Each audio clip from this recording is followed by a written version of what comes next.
नमस्कार।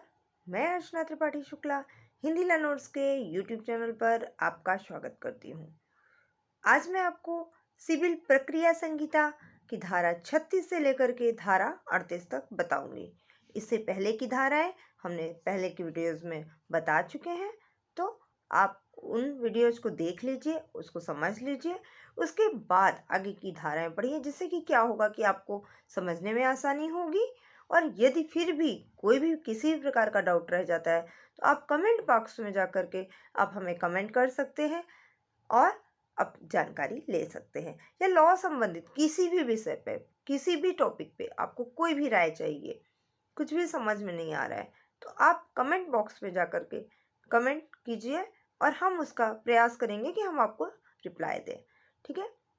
और इस वीडियो को ज़्यादा से ज़्यादा अपने फ्रेंड सर्कल में, रिलेटिव्स में, और जो भी स्टूडेंट्स हैं, जो लॉ स्टूडेंट हैं, सीए स्टूडेंट हैं, सीएस स्टूडेंट्स हैं, उन सभी को ये वीडियोस भेजिए और उनको बोलिए कि हिंदी लर्नर्स चैनल को सब्सक्राइब करें और बेल आइकन दबा दीजिए, जिससे कि हर वीडियो आपको मिलती रहे। जिससे कि क्या होगा कि इसमें कोर्स से संबंधित सारी वीडियोस आपको मिल जाएंगी। ठीक है। आइए टॉपिक पे चलते हैं। आज का विषय है सिविल प्रक्रिया संहिता, धारा 36 से 38 तक के। जैसा कि आप सभी को ज्ञात होगा कि इससे पहले की पोस्ट में हमने धारा 33 तक बता चुके हैं, तो अब हम धारा 36 पे आ गए हैं। ठीक है। आइए धारा 36 देखते हैं। धारा 36 में क्या कहा है। धारा 36 सिविल प्रक्रिया संहिता की डिक्री के निष्पादन से संबंधित होता है। ये निष्पादन होता क्या है आपको बता दें। तो निष्पादन जो है न्यायालय की एक ऐसी प्रक्रिया है जिसमें क्या होता है कि डिग्री और निष्पादन को प्रवर्तनीय कराया जाता है। यानी कि डिग्री को प्रवर्तनीय कराना। डिग्री तो दे दिया है, लेकिन डिग्री को लागू कराना, प्रवर्तन कराना जिसको बोलते हैं, वही क्रिया निष्पादन क्रिया कहलाती है। जिसमें यह उपबंध बताया जाता है कि जिसमें डिग्री से संबंधित निष्पादन की प्रक्रिया क्या होगी, आदेश उस पर कैसे लागू हो सकता है, और इसके अनुसार किन व्यक्ति को, निम्न व्यक्ति को डिग्री निष्पादन के लिए उपर्युक्त बताया गया है। कौन कौन से व्यक्ति हैं। पहला तो आपका डिक्रीदार हो जाएगा। डिक्रीदार की परिभाषा धारा 2 सबसेक्शन 3 में बताई गई है। पहला क्या है कि वह एक विधिक प्रतिनिधि को शामिल करता है। विधिक प्रतिनिधि कौन कौन हो सकता है। विधिक प्रतिनिधि यानी कि एडवोकेट हो सकता है। संयुक्त रूप से पारित डिग्री में से कोई भी व्यक्ति हो सकता है। डिग्रीदार अब कौन व्यक्ति होगा, या तो जो जिसके मतलब या पक्ष होगा या विपक्ष होगा। तो जो भी व्यक्ति उसको कोर्ट में पक्ष की तरफ से या विपक्ष की तरफ से वकील था, वो डिग्रीदार हो जाएगा अपने क्लाइंट को लेकर के। ठीक है। इसके अलावा वह क्लाइंट हो जाएगा। और संयुक्त रूप से पारित डिक्री में से कोई भी व्यक्ति, यानी डिक्री जब 2 या 2 से अधिक व्यक्तियों के लिए पारित की गई है, तो उस डिक्री में दार यानी कि जिसके लिए डिक्री पारित की गई है उसमें से कोई भी व्यक्ति, यानी 5 लोग हैं उस डिक्रीदार में, डिक्री पारित की गई है 5 लोगों के नाम से, तो उसमें कोई भी व्यक्ति। ठीक है। डिक्री का आंतरिक व्यक्ति, यानी कि डिक्री तो हमारे नाम से पारित की गई है, परंतु हमने अपने जगह पे किसी अन्य व्यक्ति को अलॉट करा दिया कि भाई हमारी जगह पे ये काम करेंगे, तो वह आंतरिक व्यक्ति। डिक्री के अधीन दावा करने वाला व्यक्ति, हमने बोला है कि भाई ठीक है, ये डिक्री पारित हुआ कि ये मकान जिसका भी है उस व्यक्ति को 5 लाख रुपए मिलेगा। तो अब यही नहीं प्रूफ कर पा रहा था कोई कि भाई इस मकान का मालिक कौन है, तो सबको प्रूफ करना था कि भाई मकान का मालिक कौन है। तो हम गए और हमने कहा इस मकान के मालिक तो हम हैं, तो उसे प्रूफ करना पड़ेगा ना। तो वह व्यक्ति। निर्णीत ऋणी क्या है, इसमें निर्णीत ऋणी भी बताया गया है। तो निर्णीत ऋणी जो है वह धारा 2 सबसेक्शन 10 में बताया गया है। एक ऐसा व्यक्ति जिसके पक्ष में न्यायालय ने कोई डिक्री पारित की है या फिर निष्पादन से संबंधित कोई आदेश दिया है। यदि न्यायालय एक्स के पक्ष में डिक्री पारित कर दी है और वाई को, एक्स को 5,000 रुपये देने हैं जो कि एक्स ने नहीं दिया है, तो वाई जो है डिक्री के निष्पादन के लिए न्यायालय के पास जाएगा। तो अगर एक्स पैसा वसूल कर लेगा तो यह क्रिया निष्पादन कहलाती है। ठीक है। अब डिक्री दो प्रकार की होगी, एक निर्णीत व्यक्ति के प्रति व्यक्तिगत कार्रवाई से संबंधित और संपत्ति पर कार्रवाई से संबंधित। व्यक्तिगत में क्या होगा, तो भाई अगर उसने पैसे नहीं दिए हैं तो उसको जेल भेज दिया जाएगा, ठीक है। और संपत्ति पर कार्रवाई मतलब कि यदि कोई निर्णीत ऋणी है जो पैसे नहीं दे रहा है तो उसकी संपत्ति को कुर्क करके और फिर उससे पैसे ले लेंगे और भुगतान कर देंगे संपत्ति को बेच करके, ठीक है। अब आइए देखते हैं डिक्री और आदेश का निष्पादन। तो जो डिक्री और आदेश का निष्पादन है ये सिविल प्रक्रिया संहिता की धारा 2 सबसेक्शन 2 में बताया गया है, जिसमें कहा गया है कि डिक्री क्या है। तो डिक्री वह है जिसमें न्यायालय द्वारा दिया गया कोई भी आदेश शामिल होता है। यह आदेश किसी के पक्ष में भी हो सकता है, विपक्ष में भी हो सकता है। यह न्याय के निर्णय की अभिव्यक्ति होती है, जिसको कि आप अज्ञप्ति भी कह सकते हैं। यह ना तो किसी की भूल चूक के द्वारा खारिज करने की अपील होती है, इसमें न्यायालय अपने पास वाद या फिर किसी भी विवाद पर वाद के पक्षकार को एक निश्चायक रूप से निर्णय देता है।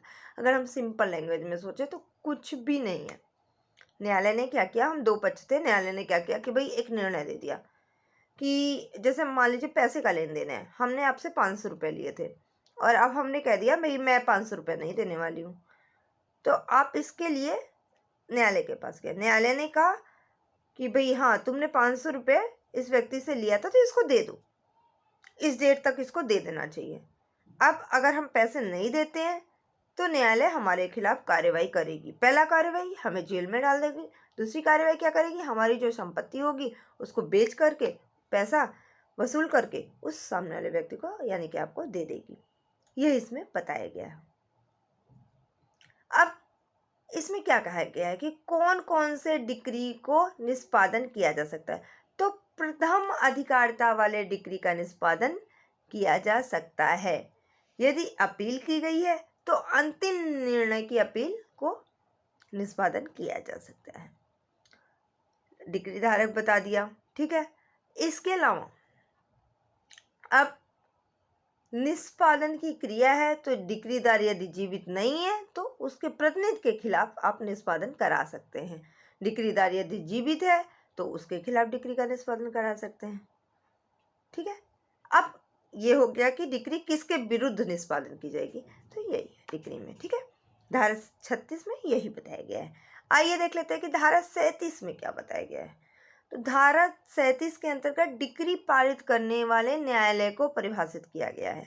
कौन से ऐसे न्यायालय हैं जो डिक्री को पारित करेंगे, जिसके अनुसार जो न्यायालय डिक्री पारित करता है वह प्रथम वाद का न्यायालय होगा। यदि प्रथम न्यायालय को निष्पादन की भूमिका अगर नहीं रह गई है तो जो न्यायालय डिक्री पारित करने वाला न्यायालय बनेगा या फिर निष्पादन के लिए आवेदन के लिए वैध है, जो निष्पादन करेगा वह न्यायालय ही डिक्री पारित करने वाला न्यायालय होगा। जैसे कि क्या होता है कि प्रथम न्यायालय ने कोई डिक्री तो पारित कर दी, ठीक है, परंतु उस डिक्री के विरुद्ध वाद चला गया, आप डिक्री के अगेंस्ट चले गए, हाई कोर्ट में चले गए, तो अगर हाई कोर्ट उसका डिक्री पारित करती है तो वह डिक्री पारित करने वाली न्यायालय हाई कोर्ट कहलाएगी, ठीक है। यदि क्या हो गया, आपने प्रथम न्यायालय की शक्ति इस आधार पर समाप्त नहीं हो जाती है कि वाद संस्थित करने वाले न्यायालय किसी अन्य न्यायालय में निहित हो गया है, परंतु फिर भी क्या होगा कि उस समय भी न्यायालय को डिक्री की निष्पादन करने की अधिकारिता होगी। यह धारा 37 में बताया गया है। अब आइए देख लेते हैं धारा 38 क्या कहती है। धारा 38 कहती है कि इसमें यह बताया गया है कि डिक्री या तो पारित करने वाले न्यायालय या फिर उस न्यायालय द्वारा निष्पादित होगा जहां पर उसको संस्थित किया गया है। यानी कि डिक्री का निष्पादन इन न्यायालयों द्वारा किया जाएगा। किन किन न्यायालयों द्वारा, डिक्री पारित करने वाले न्यायालय जिसमें कि नियुक्त अधिकारी या फिर अन्य संस्थित अधिकारी अगर कोई है तो उनके द्वारा किया जाएगा। जो भी उसका आंतरण करता है उसके द्वारा डिक्री का निष्पादन किया जाएगा। आदेश 21 नियम 22 की दशा में विरोधी पक्षकार जो होगा उसको सूचना देना आवश्यक होगा। यदि डिक्री का निष्पादन होगा तो भाई दोनों पक्ष को तो जानकारी होनी चाहिए, ठीक है, तो विरोधी पक्ष को भी उसकी जानकारी होगी। जब आवेदन 2 वर्ष बाद डिक्री मिलने के लिए किया गया हो, तो डिक्री पारित इसमें निम्न न्यायालय इसको निष्पादित करेगा। जब आवेदन विधिक प्रतिनिधि को किया गया है, जब आवेदन समावेदन के अधीन होता है, तो इस सूचना को इसलिए दिया जाता है ताकि वह बताए कि डिक्री उसके विरुद्ध क्यों ना पारित की जाए। आदेश 21 नियम 1 के अनुसार निम्न रीति से डिक्री के अधीन संदाय धनराशि कैसे दी जाती है। तो यहाँ पर उस न्यायालय जहाँ पर डिक्री का निष्पादन किया जा रहा है, वह मनी ऑर्डर के द्वारा बैंक से धन बेच करके या फिर कैश में भी धन को दे सकता है। ठीक है, अब इसमें मूलवाद की संख्या भी लिखी होती है, प्रतिनिधि की संख्या लिखी होती है, भेजे गए धन का समायोजन किस प्रकार किया जाएगा ये भी लिखा होता है, न्यायालय का जो संख्यांक नंबर है या फिर जो भी संख्यांक का मामला लंबित है उसका भी लिखा होता है। इसके अलावा आदेश 21 नियम 4 के अनुसार अगर 2000 रुपये से अधिक का डिक्री का निष्पादन हुआ है तो वह 2000 रुपये से अधिक का डिक्री का निष्पादन है तो वह लघु न्यायालय द्वारा अंतरण के पश्चात ही किया जाएगा। निष्पादन के लिए दूसरे न्यायालय में स्थित सीधे दूसरे न्यायालय में भेजा जा सकता है, चाहे वह उस राज्य में स्थित है या फिर नहीं स्थित है। नियम 11 आदेश 21 कहता है कि डिक्री के धन के संदाय की स्थिति में डिक्रीदार को मौखिक रूप से न्यायालय डिक्री पारित करने का आदेश दे सकता है। ठीक है, यह सब धारा 38 में बताई गई है। धारा 38 आदेश 21 और बाकी आपके नियम है, पॉइंट वाइज मैंने नियम को डिस्क्राइब कर दिया है। फिर भी अगर आपको कुछ नहीं समझ में आया, कोई डाउट रह गया हो तो प्लीज़ आप कमेंट बॉक्स में जाके कमेंट कीजिए। अगर हमारी वीडियो आपको पसंद आई है तो भी कमेंट कीजिए, कोई कमी रह गई है तो भी कमेंट कीजिए। आप वीडियो को ज़्यादा से ज़्यादा लाइक कीजिए, शेयर कीजिए और सब्सक्राइब कीजिए। बेल आइकन दबाना बिल्कुल मत भूलिएगा, जिससे कि क्या होगा, हमारी आगे की आने वाली वीडियो आपको मिलती रहेंगी। अगर आपने हमारा चैनल को सब्सक्राइब नहीं किया है तो प्लीज़ उसको सबसे पहले सब्सक्राइब कर लीजिए। धन्यवाद।